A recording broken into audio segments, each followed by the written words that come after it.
On connaît des effets biologiques des micro-ondes depuis vraiment très longtemps.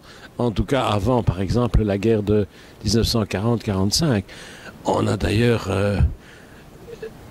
on s'est d'ailleurs attaché tout de suite à vérifier quels sont les effets des micro-ondes lors du développement de fours micro-ondes, qui en fait sont venus à peu près à la même époque, lors du développement de radars aussi, parce qu'on ne sait pas toujours, mais dans les années, à la fin des années 36, c'est vraiment en Angleterre que le radar a été développé et a empêché d'ailleurs la prise, si vous voulez, de l'île britannique par les avions allemands et la destruction au sol. Donc il y en a vraiment une multitude. La question, ça n'est même plus à discuter, si vous voulez.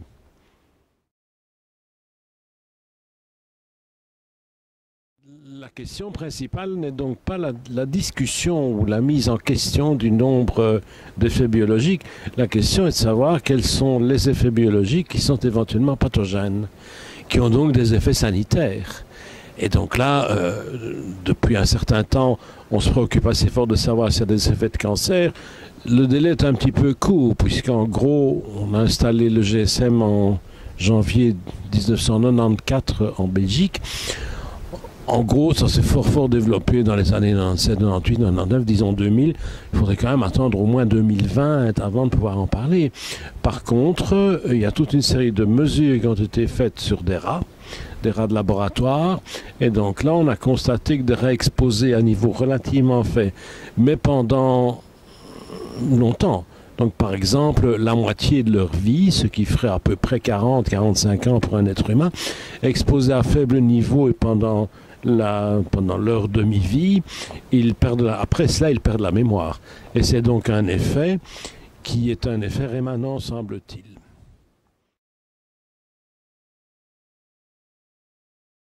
Les effets sur la mémoire sont à mes yeux les effets les plus manifestes parce que ça a été vraiment reproduit à plusieurs endroits. Il y a effectivement d'autres effets, ça c'est plutôt du côté du cancer. L'étude Interphone publiée vers 2010 qui a mis en évidence un accroissement du risque pour les utilisateurs importants au cours de la période de 2000 à 2004 à peu près.